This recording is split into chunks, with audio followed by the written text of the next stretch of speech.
नाज़रीन, पहलगाम के सयाहती जाय बाईसरन इलाकस मज सैलानियन पे सपदमत मिलिटेंट हमले पते ये भारत तो पाकिस्तान दरमियान ताल्लुकातन मज मुसक्री पैद सपदन सान वादी मज मौजूद सैलानी घर वापसी करान नजदीक गसान तति सपदमत मिलिटेंट हमले सहित सयाहती शोबस पे मनफी असरात पेवान द्रीड गसान तो अत सिलसिलस मज हंदन होटल वालन सान दोयमिन टूर ऑपरेटरन हुंद वन सैलानियों तरफ अदपल 60% ताम सपजम बुकिंग मुलतवी करना आमज यमुक असर सेदी सोद हंदिस मशतस पे पेनुक खदशे तह लाक सपदान।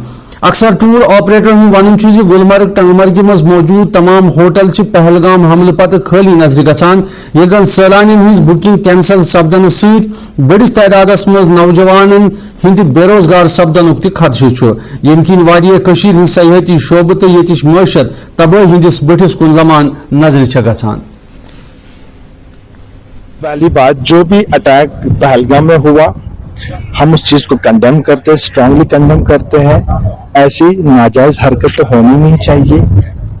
तो रही बात टूरिज्म इंडस्ट्री की, तो इस पे बहुत बड़ा इम्पैक्ट पड़ा हुआ है अभी, क्योंकि जितनी भी कैंसिलेशन अभी लगातार आ रही है हमारे सेक्टर में और कैंसिलेशन एक्सेप्ट हो रही है। जहां तक बात की जाए, अगर एक महीना पहले बात की जाए तो अभी तक इससे पहले एक महीने तो होटल यहाँ पे मिलते नहीं थे क्योंकि सोल्ड आउट थे पूरे होटल। बट अभी इस टाइम इतना इम्पैक्ट पड़ा है, अभी 70% कैंसिलेशन आ रही है होटल्स में। हमारी तरफ से यही मैसेज रहेगी थ्रू आउट इंडिया टूरिस्टों को, प्लीज आप आ जाइए, कश्मीर सेफ है।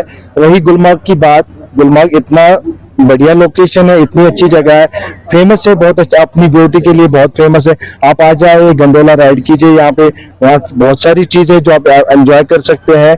तो जहां तक रही गंडोला की बात, 6 से 7 हजार tourist every day going to up and enjoy.